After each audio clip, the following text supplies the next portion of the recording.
episode 2 of our Fueling Foodies. I'm so excited. We're here. And we have one of my most favourite people with us today. And I'm Bold introducing... statement there. I know. That's lovely. I'm feeling good now.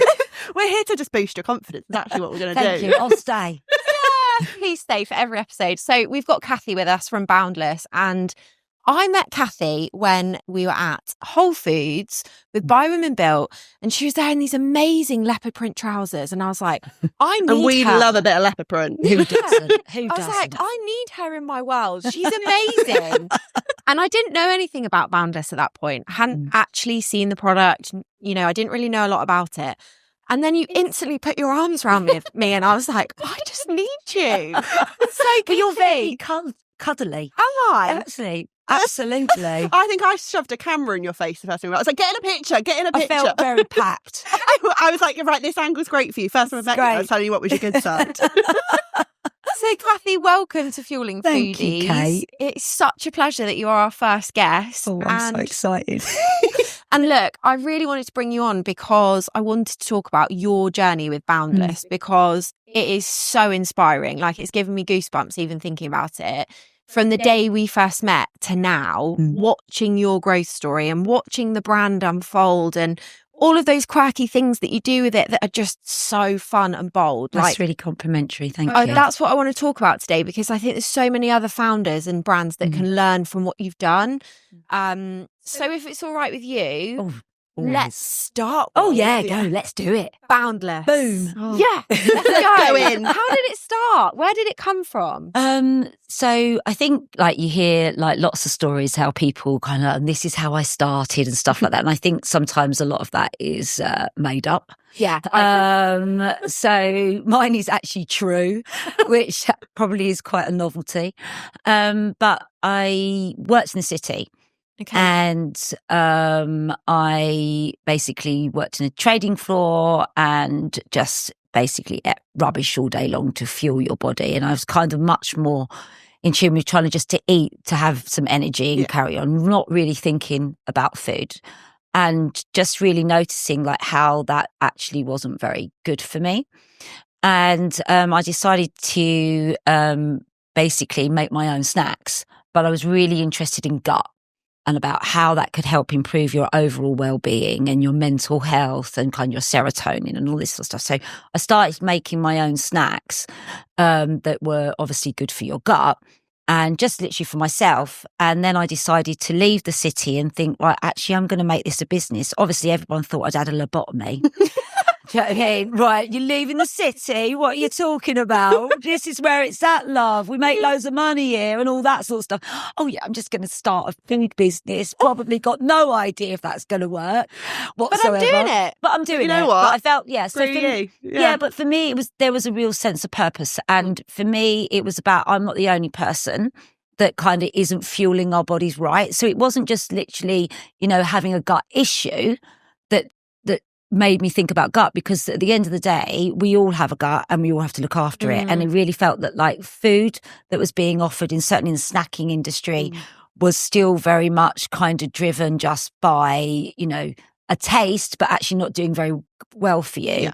And I could see like where function was going in other categories in terms of like dairy, the rise of kefir and live yogurt and all these things, and then drinks with like kombucha and things like this. And I think, and it became a trend, didn't it? Yeah. It started to get a bit trendy, didn't it, as well? I think so. And I think the big thing for function, and obviously our function is gut, but the big thing about function is now that rather than it just being the hot topic, it is a real change in attitude in eating. And I think what we will see from here on in across food is everything will be function driven. Yeah. And unless there is function, I think you're going to really struggle to start a brand in food as a challenger or a startup, because that is the way consumers, us, want to see something that's going to deliver them something more. With a benefit. Yeah, benefit. Yeah, absolutely. benefit. And it's interesting because I was watching last night, I don't know if you saw it, I was watching Dragon's Den. Oh, I watched it last night. Did you watch it? Oh my God, I bloody cried. I know, so did I. Because I was like, I cried for that woman who's like on a single mum with her like her son, and like she developed like this basically amazing like almost like potty training on the go. Yeah, it was a wee in a cup. Wasn't it? It was fantastic, and she got her money. Good girl. Come on, the women starting up our businesses. But it was the mushroom lady before her. Yeah, and I love their products. I think they're really really good. I know she didn't get the funding and stuff like that, but they're doing really well in retail anyway. But I think, again, another highlight to gut, you know, in terms of like benefit, function. Thinking differently. Yeah, thinking differently. And I think that's what's needed, because if you look at kind of like snacking or any all major F&B groups, is that most of the big conglomerates own the group. Yeah. So if you look at snacking, I think snacking's 48% is owned by PepsiCo. Then you've got Unilever, Intersnack, and now Mars that have bought Kellogg's, all their snacking on. Yeah. Which means that the small guys, you're going to have to do something really different to change the status quo. Oh, and I'm so glad you're here, because you are so different. You really are. In a good way. You're not just different. Yeah. Crackers. So back to coming out of the city, then thinking about gut health, and that's how Boundless was born, right? Absolutely. Do you know what I mean? And really I really want to empower people to make better choices, to have the choice to make a better choice. And I think that's really, really important, because no one wants to be lectured to. No. You know, and we're not a brand that does that. But for me also, I wanted to make something affordable and accessible. Yeah. That's really important to me, because I think, you know, we talk a lot about obesity nowadays, and a lot about, you know, what's going on in terms of people's health. Yeah. And I think this is really important, because, you know, being healthy shouldn't actually need to be a financial choice. I grew up on free school meals. Yeah. So that sort of stuff is really important to me, that the fact that healthier seemed a little bit more unobtainable when I was younger. So true. And I think that it's really important now, especially with like childhood obesity and stuff like that, that we should be making products that are affordable, that people can feel like I can buy a bag of Walker's crisps, but I can equally buy a bag of Boundless crisps that are same price, and it's just more of a decision, isn't it? Yeah. And accessible as well. Exactly. We are so bad. Like, we can get to lunchtime and I'll message her and I'm like, I haven't eaten all day. And, all you know, 4 o'clock. Oh, I still haven't eaten. I need to just grab something really quickly. And that's where snacking comes in. Absolutely. And we're a nation of snackers. Yeah. I think 97% of the nation snacks one to 2 times a day. That's incredible. And that's never going to change. And that was my point for snacking. I'm a big snacker. I love snacking. And I think I didn't want to try and come up with something or provide something that was going to try and make people feel uncomfortable, try and make that choice. I think snacking, for good or for bad, is here. Yeah. So why not make it better? Yeah. Such a good point. And also, I think, because obviously we've tasted your products, we love them. Thank you. Yeah. Well said, ladies. Yeah. We are big fans. And Rust in the bag, right? Honestly, where is my little bag? Would not make great for the podcast, would it? Just me munching in the corner. ASMR at its finest. But obviously we had you at our Fuel Live event, and you were talking about like how to build your audience and all of that stuff. But we've tasted your product. We love it. And we've spread the word, right? Everyone we speak to, you need to try Boundless. Well, you're our sneezers. There you go. Exactly. So talk to me about what's a sneezer. I love it. Okay, well, sneezing, I'm sure that people, understand, is the fact that when someone sneezes, it spreads. And that's generally what you start off with in terms of like when you're first trying to gain an audience or really start to try and understand your audience, is word of mouth. Yeah. People say, oh God, I tried this. You must give it a go. This is amazing. Or someone brings it to your house, or they're sitting at their desk eating it. And that's what those people do. They're championing you. So they're the first people that your early adopters is another way. But that next point is where people are sneezing. They're spreading the word for you. Yeah. And that's really fundamentally important, in the sense of kind of like trying to then understand an audience, because I think there's a real difference of thinking about who you think your audience is and who they actually are. And we always talk about data, and we were talking. Oh my God, it's so important. It's so important. And instead of going by gut feel, you need to go with, what's the data telling you? Yeah. Who is your audience, not who you think your audience is. And that's really important. Well, it is, because when you're kind of trying to speak to your audience, if you're speaking to an audience that you think is your audience as opposed to your actual audience, then you're never actually gaining any more momentum or connecting or understanding them, like that importance of social listening, you know, and kind of like understanding them. We spend a long time doing that, and obviously we've spent years doing it. We continue to do it because, again, sneezing is the whole point. One person sneezes on, I mean, and then the audience, you know, that ripple pool effect. And have you found, gain more people as your business has grown, so obviously you started and you've then expanded into retail and everything like that, have you found that your audience has changed? So those people that you're reaching, is it different or is it the same? So we call her Grace. Our audience. I have seen this. I've heard Grace. We call her Grace, and so we understand Grace in multiple of formats. So there's core Grace, who she would be, and then Grace ripples out throughout her age.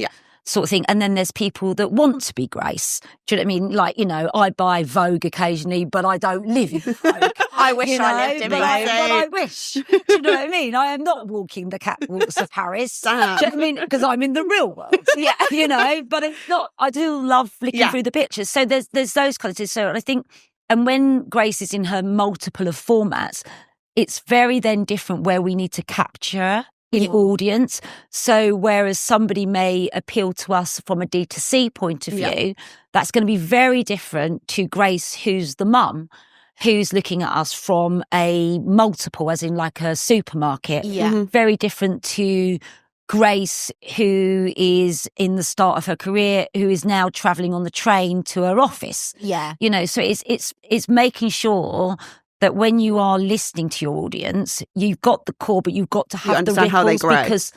because you're going to meet them at different ages and in different retails. And I think that's really so super important. Yeah. I think there's also the fact that in terms of retail, and it's a really big thing in terms of, you know, when you're in F&B, it's the thing you're driving, of course, you know, you're driving an audience, but you're driving sales and you want to grow and everything else like that. And therefore, sometimes we are all tempted to take a retailer because, oh my God, I'm going to be in 700 stores. That'd be amazing. Sounds exciting, doesn't it? There's big shiny numbers there for you. We've made mistakes on this and stuff like that, and I'm sure we can probably get into those pitfalls. Nice way of putting it. What we've also do is really important to be able to be brave enough to turn around and say that store is not right for us. We will fail in there at this point in our And do you think that comes stage. with growth as well? You actually being able to put your foot down and say, no, that's not right to us. 100%, right? It definitely comes with growth because, again, it comes with understanding your audience and knowing who your audience is as opposed to think. I mean, a great example for us is I think we'd been going like 3 months, and Ocado said to us, right, we have a listing in Ocado. We were like, oh my God, we've made it. This is it. This is the made the big time. It was like that, like the flag, yes. We're exiting in 6 months. You know, this is it. That kind of like, you know, get me on that yacht. Exactly. And did you go in? Yeah, we did. Yeah, failed. We failed. Thank God we are back in Ocado doing very, very well. So thank you, Ocado, for taking us back.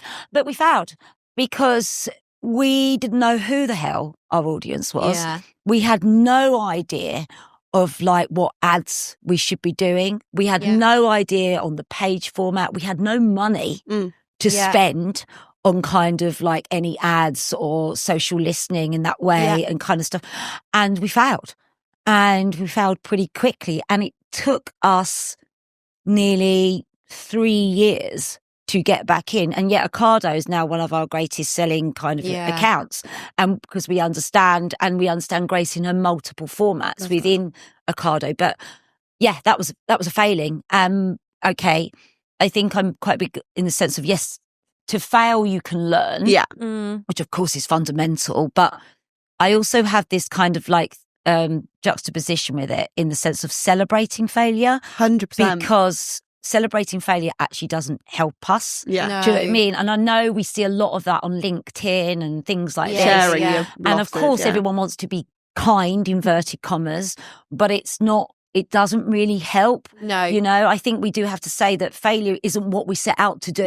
Because otherwise, why are we doing it? No one goes out to fail, do they? Exactly. That's what we're doing. But So just going back to the social listening piece, I see you guys everywhere, right? And I think it's because I'm now your number one biggest fan. Thank you. Always. In an unmisery way. Yeah, in a really lovely way. And I watch, all of your marketing campaigns, all the events that you go to. But do you feel as though your social listening piece, so where you're finding out the most about Grace, is when you're face to face with people at events? So you did a summer of events. Yep.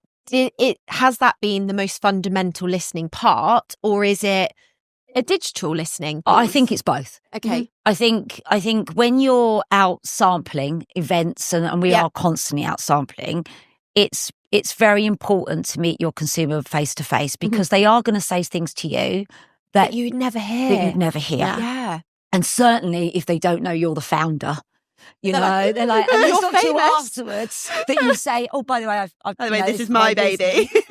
When they've been nice to you. Yeah. Otherwise, you're just like, okay, back off. I'll tell the boss later that the products aren't great. I think the thing is, you meet a potentially more diverse consumer when you're out and about. Do you know what I mean? I think that's definitely because, and certainly if you're like doing summer events, but you're also in someone's office sampling, So I think you'll meet a much more diverse consumer than you'll maybe just completely have been targeting. But I think the social listening piece in terms of like, whether it be Instagram, Facebook, whatever it is, Google ads, all of this kind of citrus ads, that kind of stuff, Beats data, all of these things like Nielsen or North Star, whoever you're using is really important too. And I think the thing is, that's the only way to get the clear picture. Yeah. Otherwise, I still think you're still kind of quite because there is the element also that, face-to-face people could be nice. Yeah. Whereas I think we know online is a little bit more brutal. Yeah, absolutely. And what about, it kind of goes really nicely into one of my favourite things that we did oh my God, what's she going to mention? What am I going to bring up? So one of my favourite campaigns that you guys did was your packet of Boundless. Get on the plane. Get on the plane. Yeah. We've all tried it. Doesn't work. Where did that idea come from? Well, I have to say, I wish it was mine, but it wasn't. It's a fantastic from our team marketing from Will and Liv, who do our marketing, who are just amazing. Literally just off the hop. And my God, we went viral. And Amazing. I think we've had something like I think we're up to something like 35 million Incredible. Yeah, absolutely. I mean, I think some of the funniest bits is people going, they tried it. Yeah. We're like, that would be me. Okay. That would be me. I mean, you're like, Kate, not everything you see online works. I love how you would feel that you could just get on a plane with a packet of Boundless. I sent it to TFL. the team on the Friday. I think it was like Friday morning, and I was like, "Have you all seen this? This is amazing." But you know what I think is really important about that is that was just literally on the hop. Yeah. And it really was. It wasn't really thought out or planned out in that way. And we had no idea what it would do. And I think that's probably part of being a challenger startup brand. You have the opportunity to ask for forgiveness rather than go through all the red tape to approve what you're going to do. Yeah. And I think that's probably, one of the greatest things about being in a startup, challenger, or SME is that you aren't moving a major cruise ship, you're moving a dinghy. Yeah. And you've got to give it a go, because you're never going to know if it's going to work or not, or it's going to go the way it did and stuff like that. But I have to say, we're dining out on that a bit. I think you should. I'm waiting for BA to call me. Why haven't Ryanair used that already? Honestly, Exactly. That screams their TikTok. No, it's not quite Ryanair. We're like BA. Well, no, but I'll take any of them. I'm not Ryanair are the precious. viral ones, Exactly. aren't they? But I think that's the key bit, isn't it? It's about, we always say, especially with marketing, because, we specialise in food and drink. We work with small to medium-sized businesses, and very successfully, Kate. oh, thank you. Yeah. We work really hard for it because we're so passionate about it. But it's all about that testing, learning and optimising piece, because when budgets aren't so high and when we did that for nothing.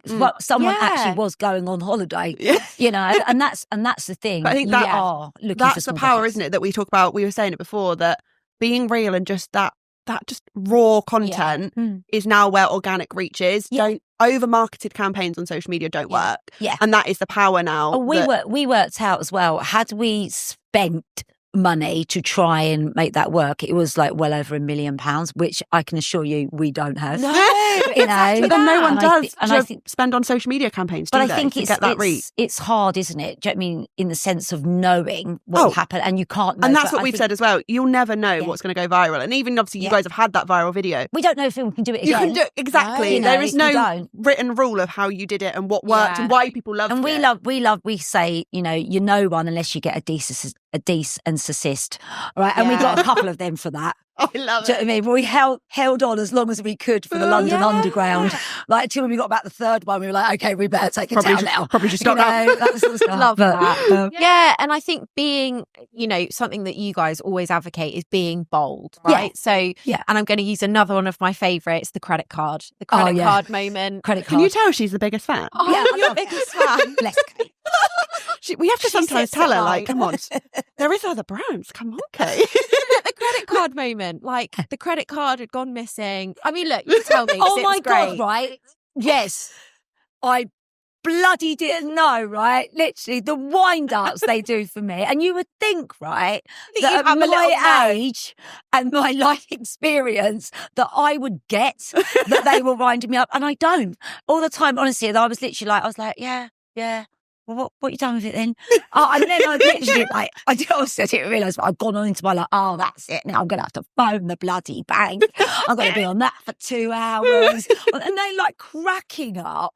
Don't know how they did it. I don't. I would have been broken instantly. I don't know if you see the one where they were like making me throw these packets up in the air. Right? Throw these packets. Come on, we need that. We need to film that. So, all right, okay, yeah. And then, like, I was like, I've had enough of this stuff. Do you know what I mean? And then one of our guys, Del, he goes, that's not very gut happy, Cathy. I went, you get bloody gut happy.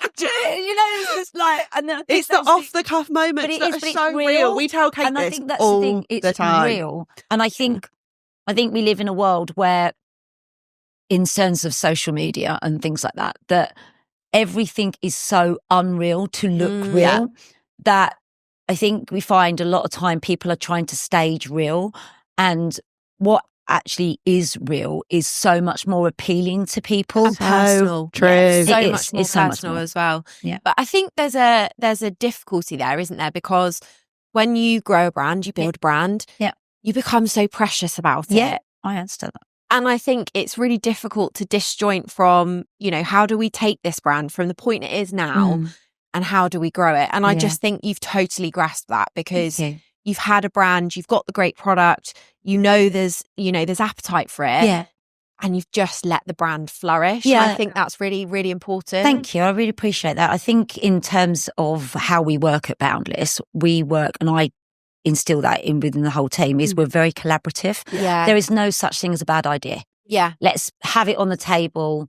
How, shall we do it? But let's have the idea out there. Yeah. And let's have a thing. And I think that's really important. I think also for us, and I think it's other important to other people in F&B, if that's how their brand, they want to see their brand visualised, is we are fun. Yeah. And, we are about, we're a snack. It's about enjoyment. Exactly. It's about having some fun with it. And I think if you allow that within your brand, then I think that opens you up to allowing a lot more ability to go, let's give that a go, or let's give it a go. There's like you said, there's no bad idea, especially when you're being real. And I think we've had to tell you this as well. We were talking about it before, about the fact that social media doesn't need to be polished, and we've long gone are the aesthetic feeds and pretty TikToks, and we're like, Kate, we just want to do a funny TikTok. I'm like, that cover doesn't look right. And I'm like, Kate, let it go. Let it go. We have battles about it, but actually this is proof that I'm a really big believer. I don't know if you know Morgan Gave, and she's amazing. She's a food futurologist. I've massive respect for her. Yeah, she's really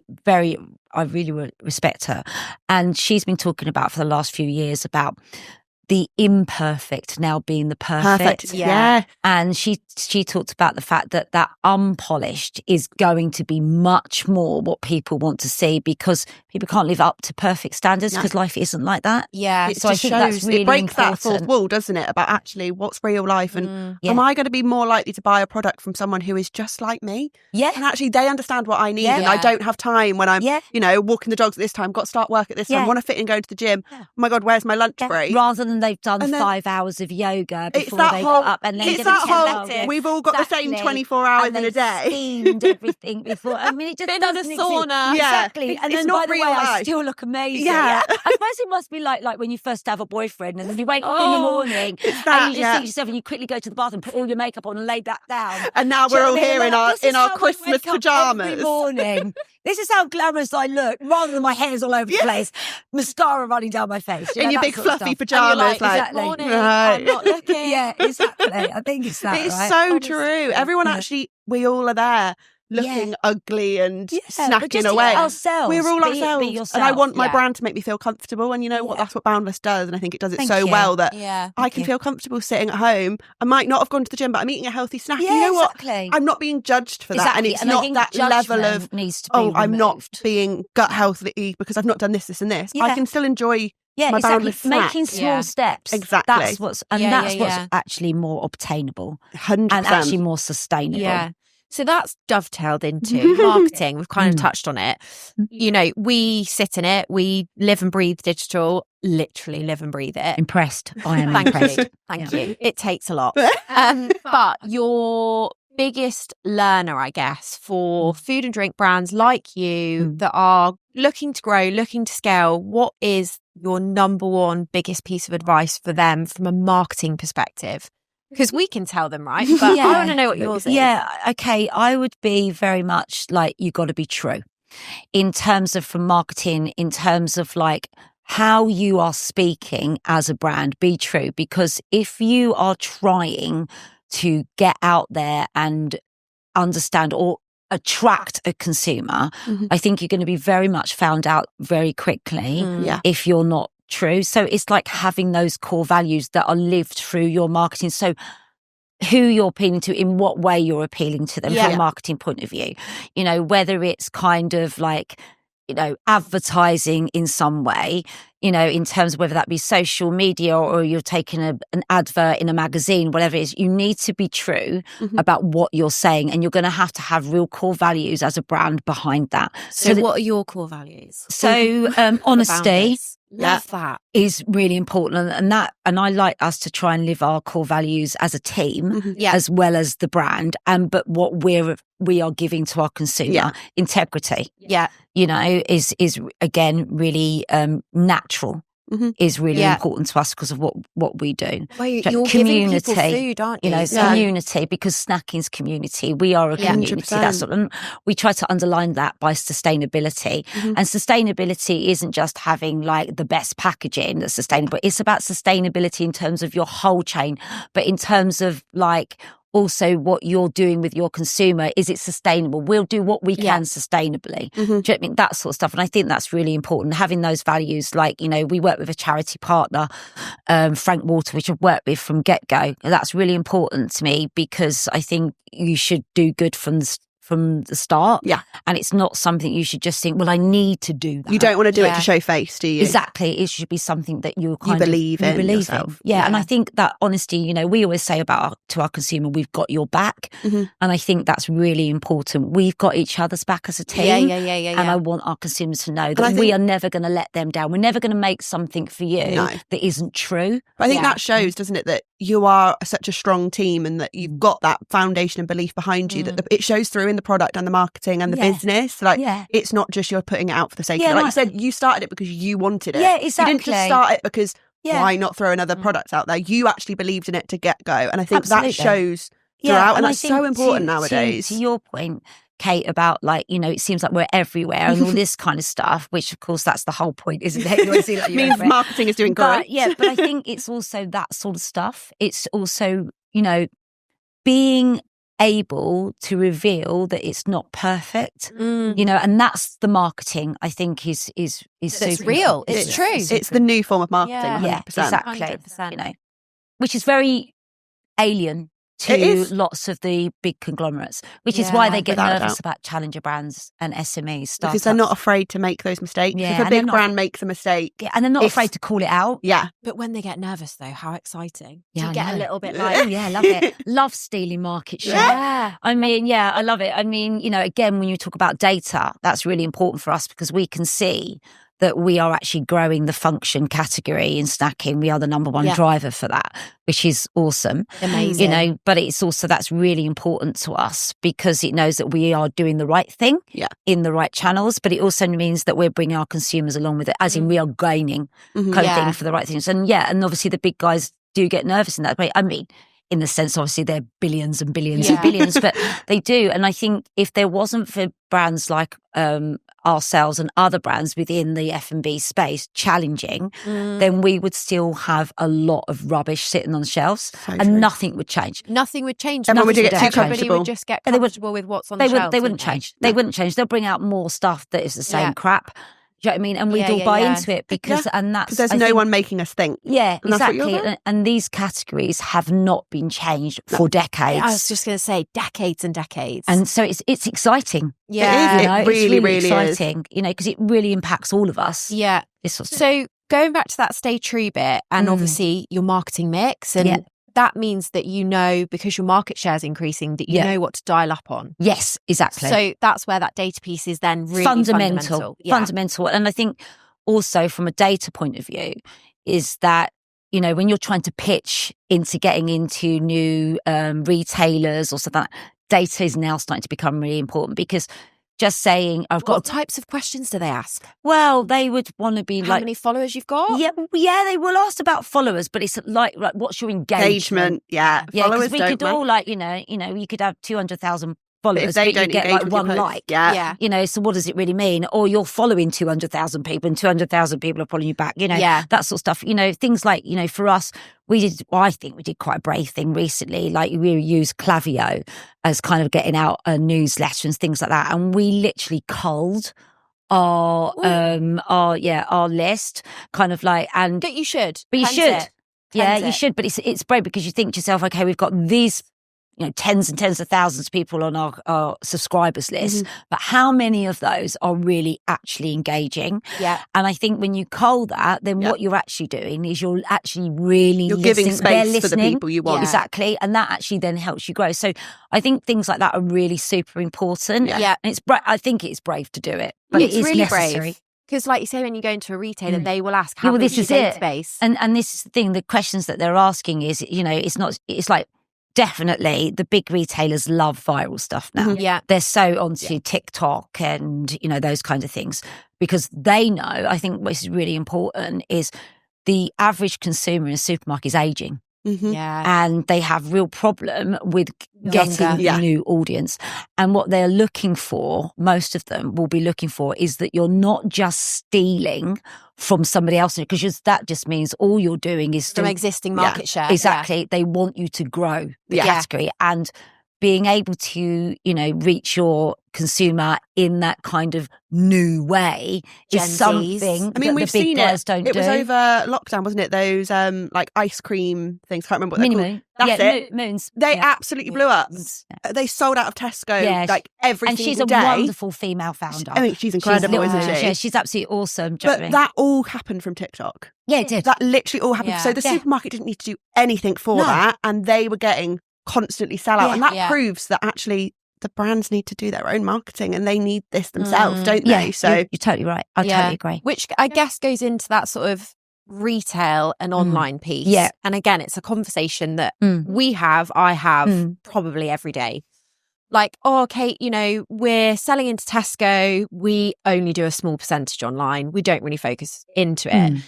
I guess that relationship between, retail and wholesale and online D2C, how is that for you? When did D2C and online become a point of, oh God, we need to put some effort into this because actually it's our most profitable channel? Look, I think an omni-channel is fundamental now. Okay, being in one channel is not going to be good enough for you. Yeah. And I think, in terms Grace is in so many different places. In so many places. And if you take like one of the older snacking brands, Graze, which now is owned by Unilever, which were always originally D2C, is now everywhere in retail because obviously you're only going to expand in a way. So I think, is to be in that omni-channel route, multiple facilities. I think For us, I think it also matters about what your product is, because, you know, you got something heavy and really expensive, it's going to cost you a lot of money to send anything anywhere, and therefore it might be better retail on the shelf is better for you at first,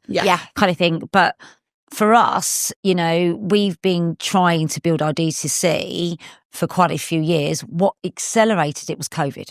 Yeah. You know, and I think people, when COVID hit, we were very much retail based. Yes. And, you know, we didn't really have a website as such. We had something. It wasn't really, you know, it wasn't very user friendly. Yeah. All of those sorts of stuff. And it highlights to you that, you know, that multiple channel is really important. And D2C, I think, is if you have the right product in terms of it's light, it's easy to use, and people buy it in that way. Yeah. I think, is it Tallow and Hash that have done really well? Yes. I love, it smells amazing.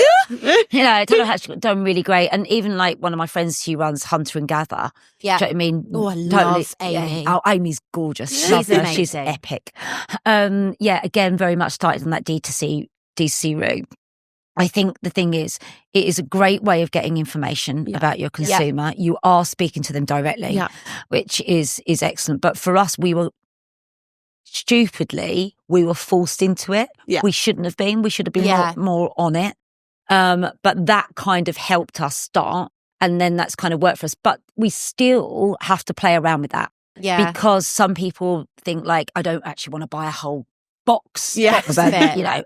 And you don't just want them buying one bag, right? Exactly, because that's not profitable. No. So that's when you can look into subscriptions. Exactly, you can look into subscriptions, but also you can understand how the model needs to work. You kind of understand what's the sweet point. Is it like actually what I really want is a mixed case, and I'll buy a case then. Can I do like a pick the variety part, the variety pack and stuff like that. And I think what you do have to be careful in D2C is in the things of offering people everything, because the minute you do that, you're going to spend lots of money repacking, sort of thing. Yeah. And most of us are sheep.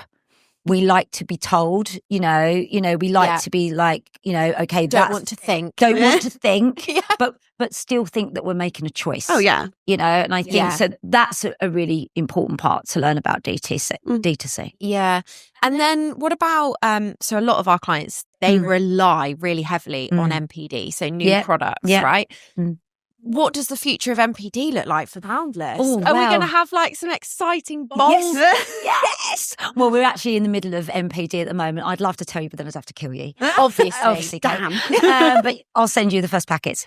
So we're in the middle. I think one of the really important things in terms of Boundless, but also people within our sphere, is innovation is key.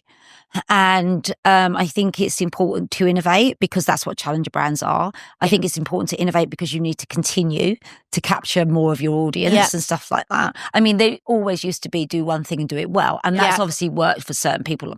Ariel. Yeah. In that way, people know. But I think what is important is that you have to be very careful about crossing category. Yeah. Does your brand cross category? So if you look at, say, like a big brand like Rude Health, which obviously was originally cereal, went into milks, been very successful. Very, very they successful. Tried to go into snacking, didn't work. Exactly. The consumer couldn't kind of resonate. No. Yeah. So I think that's really important for us. Ours is gut. We are driven by gut. We are an on-the-go snack gut. Now that could fall into multiple places. But I think if we suddenly started talking about, something completely ridiculous like sugar, it's not going to work. So I think you have to be really careful in your innovation. Stay true to your core values. Yeah. Don't get kind of caught up in the excitement. Well, exactly. And also don't listen to the white noise. Yeah. And I think this is what's really important. And lots of people doing this. It's a really big thing in startups. Is you suddenly start to concentrate what everyone else is doing because it's like the FOMO effect. Oh God, why have they got in there? Why I haven't? And why should I do that? Well, maybe we should make a thing. Maybe we should make a that now. Because when we started and I was talking about gut, everybody thought I was crackers. I mean, what are you talking about? Gut, food, disgusting. Yeah.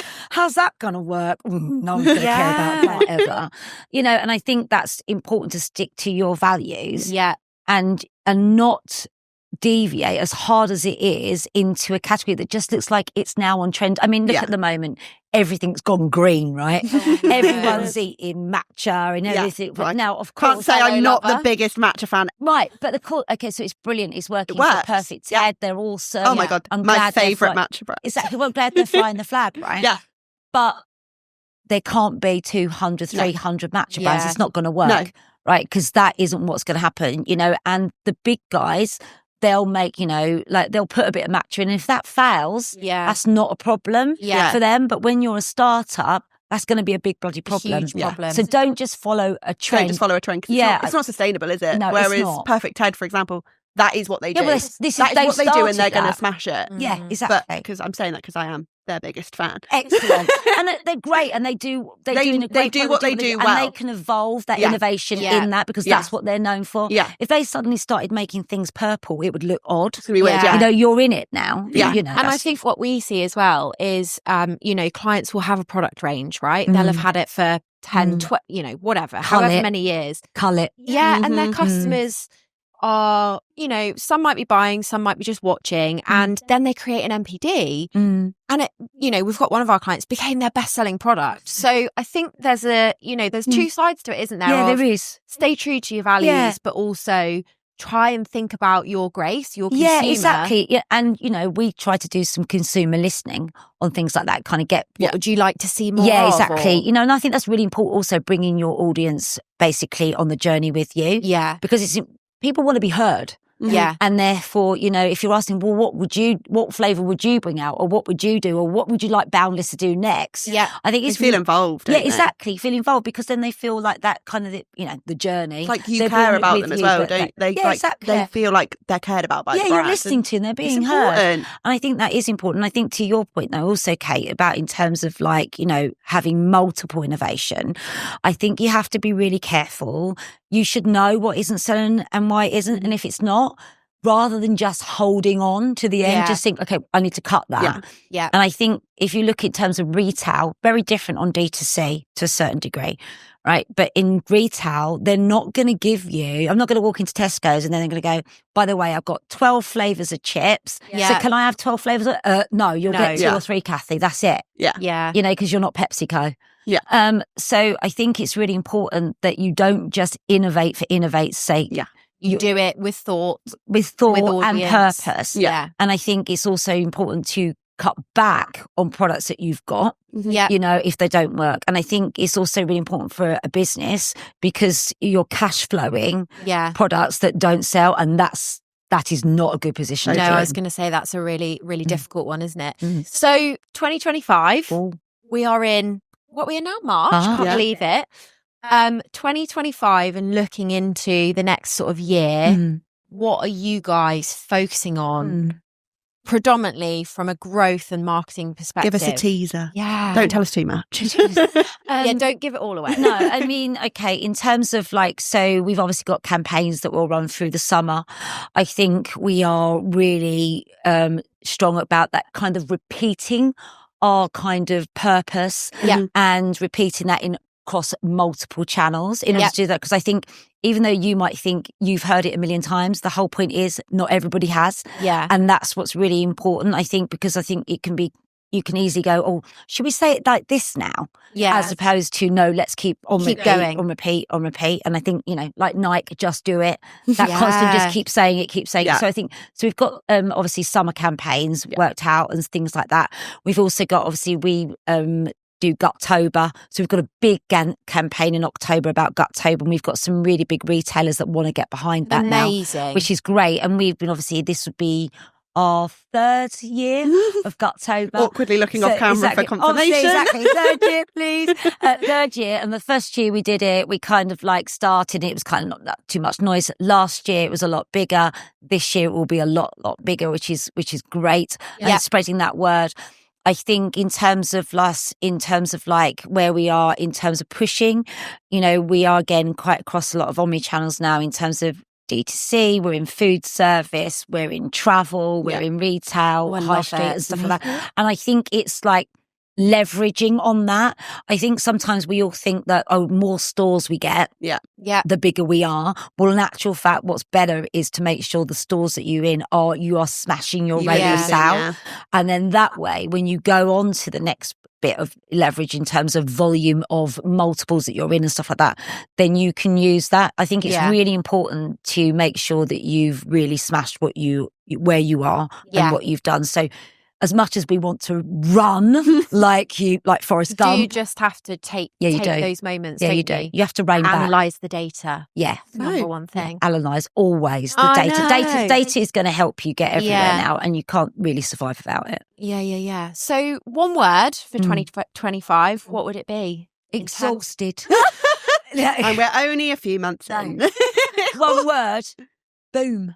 I love it. I love it. Yeah. And I think that takes us to the end of it. Thank you so much. I've loved being on here. It's been so much fun. I feel a bit emotional. Can I stay? Yes. Thanks. You can just fit in. Thanks, ladies. Honestly, thank you so much. I can't believe you're our first guest. And hopefully everybody's going to find it really useful, because your story is it's real, right? You're doing it. You're living and breathing a brand, and you're growing it, which is absolutely amazing. So thank you for joining us. Thank you, ladies, so much. I've had the best time. It's been so good. And as everybody's following along, we are on our second episode. So subscribe, rate, review. Tell us what you want to see. Who do you want on next? Yeah. You know, all that exciting stuff. Mary Berry. Thank you. Oh my God, I would die.